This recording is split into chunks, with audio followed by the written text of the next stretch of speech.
جو آپ سے تنگ ہو اسے چھوڑ دیا کرے، اسے خود کو چھوڑ جانے کی زحمت بھی نہ دے۔ بوجھ بننے سے یاد بن جانا بہتر ہے۔ زندگی کے سفر میں ان لوگوں پر توجہ نہ دے جو آپ کے راستے میں کھڑے تھے، بلکہ ان لوگوں کا سوچے جو ہر مقام پر آپ کے ساتھ کھڑے تھے۔ کسی کی بدتمیزی سے مت گھبرائے، وہ بس اپنا تعارف کرواتے ہیں۔ سمجھداری اسی میں ہے کہ آپ انہیں پہچان کے آگے چل دیں۔ فکر نہ کرے لوگ بول جائے، مگر اللہ نہیں بولتا آپ کی نیکی نہ لوگوں کی زیادتی۔ دل میں برائی رکھنے سے بہتر ہے ناراضگی ظاہر کر دو۔ عقل مند ہے وہ شخص جو انجام سوچ کر کام کرے۔ معزز بننا چاہتے ہو تو دوسروں کو عزت کرو، کیونکہ یہ کام معزز آدمی ہی کرتا ہے اور یہی انسانیت ہے۔ اور جب دوسروں کا فائدہ نہیں سوچا جائے گا تو انسانیت کہاں سے آئے گی؟ اصل میں دوسروں کے بارے میں سوچنا ہی تو انسانیت ہے۔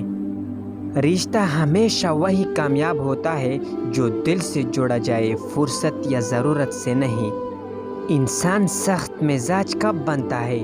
جب بہت سارے لوگ اس کی نرمی کا غلط فائدہ اٹھا چکے ہوتے ہیں۔ اے مومن، جب تک تو نقصان سے ترقی نہ کرائے تب تک کمال کو کبھی حاصل نہیں کر سکتا۔ صرف دو لوگ مقدر والے ہوتے ہیں، ایک وہ جنہیں وفادار دوست ملتا ہے اور دوسرا وہ جن کے پاس ماں کی دعائیں ہوتی ہیں۔ انسان واحد ایسی مخلوق ہے جس کا زہر الفاظ میں ہوتا ہے۔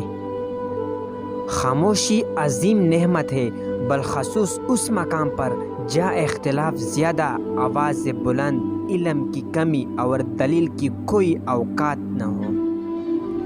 جب تم کسی کو اکیلا دیکھو تو سمجھ جاؤ کہ وہ ایک سچا انسان ہے، کیونکہ بھیڑ ہمیشہ منافق کے ساتھ ہوتی ہے۔ دوست کو دولت کی نگاہ سے مت دیکھو، وفا کرنے والے دوست اکثر غریب ہوتے ہیں۔ دنیا میں ہزاروں رشتے بناؤ، لیکن ایک رشتہ ایسے بناؤ جب ہزاروں آپ کے خلاف ہو تو وہ ایک آپ کے ساتھ ہو۔ دنیا کا سب سے مشکل کام اپنی اصلاح کرنا اور سب سے آسان کام ہے دوسروں پر تنقید کرنا۔ ہمیشہ ایسے شخص کو چنا کرو جو آپ کو عزت دے، کیونکہ عزت محبت سے کہیں زیادہ خاص ہوتی ہے۔ جلد تجربہ کار ہونے کے لیے ایک اصول یاد رکھے، زبان بند رکھے، آنکھیں اور کان ہمیشہ کھلے رکھے۔